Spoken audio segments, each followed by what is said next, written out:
പണിഞ്ഞല്ലേ?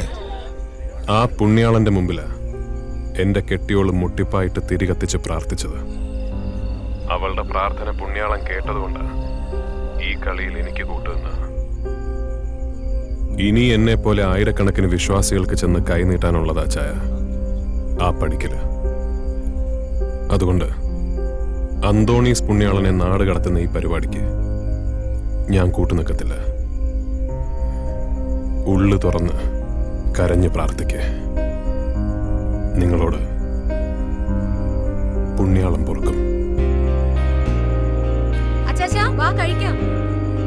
ആ കഴിക്കാം.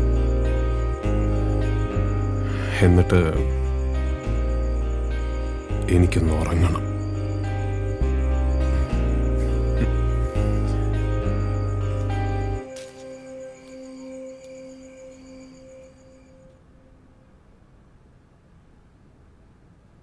സ്നേഹിക്കപ്പെടുവാൻ യോഗ്യനായ അങ്ങേക്കെതിരായി ഞാൻ പാപം ചെയ്തതിനാലും പൂർണ്ണരത്വത്തോടെ ഞാൻ മനസ്തുതിക്കുകയും പാവങ്ങളെ വെറുക്കുകയും ചെയ്യുന്നു. അങ്ങയെ ഞാൻ സ്നേഹിക്കുന്നു. എൻ്റെ പാവങ്ങളെ എൻ്റെ ആത്മാവിനെ അശുദ്ധമാക്കിയതിനാലും. ഡാർവിൻ,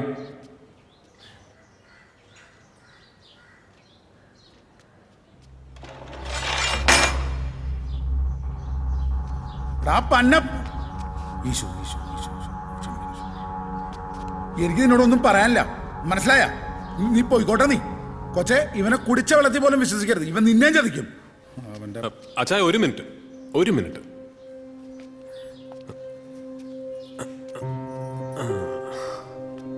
എന്റെ മോന് ഇന്ന് ഇവന്റെ മാമുദിസയായിരുന്നു.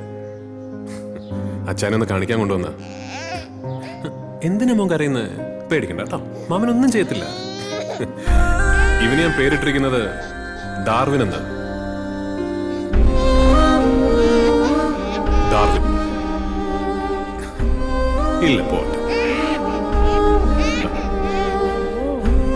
അമല, നീ പുറത്തു വന്നു.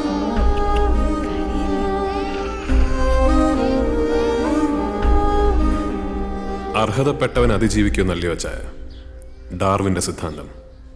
നമ്മുടെ കാര്യത്തിൽ അർഹത എനിക്കായിരുന്നു. പക്ഷേ കൊട്ടാരക്കരയിൽ നിന്ന് വലിയൊരു പൂജ്യമായിട്ട് കൊച്ചിയിലെത്തിയ ഞാൻ ഇന്ന് എന്തെങ്കിലുമൊക്കെ ആയിട്ടുണ്ടെങ്കിൽ അത് അച്ചായൻ കാരണമാണ്. അപ്പോ അച്ചായന് വേണ്ടി ഞാനും ചെയ്യണ്ടേ എന്തെങ്കിലും ഒന്ന്?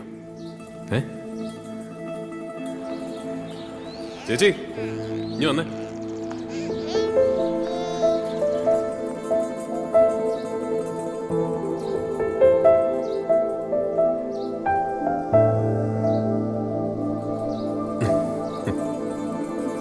സ്റ്റെഫി മോളുടെ പുതിയ അമ്മയോട് കാര്യങ്ങളൊക്കെ ഞാൻ പറഞ്ഞിട്ടുണ്ട്. അച്ചായനെ ഒരുപാട് സംസാരിച്ച് ചളവാക്കരുത്. അവരുടെ കണ്ണിൽ നിങ്ങൾ പശ്ചാത്തപിക്കുന്ന പാപിയ. അടുത്ത മാസം ഇവിടെ നിന്ന് ഇറങ്ങും. അപ്പൊ അവരെയും കെട്ടി സന്തോഷമായിട്ട് ജീവിച്ചോണം. എന്റെ തോളത്ത് കയറാൻ വരരുത്, കേട്ടോ? അപ്പൊ എന്നാ ഇനി നിങ്ങൾ സംസാരിക്കേ, ഞാൻ അങ്ങോട്ട് നിൽക്കാം. അയ്യോ, എന്തിനാ കരയുന്നത്? പപ്പ ഡാർവിൻ എന്ന് വിളിച്ചോണ്ടാണോ? മനുഷ്യന്മാരാരെങ്കിലും സ്വന്തം മക്കൾക്ക് ഡാർവിൻ എന്ന് പേരിടുവടാ. പപ്പയുടെ എബിമോൻ കരയണ്ട കേട്ടോ, എബിമോൻ കരയണ്ട.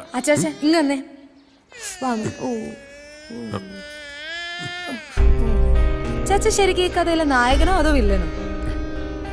അത് നീയല്ലേ പറയണ്ടത്? വില്ലൻ തന്നെ.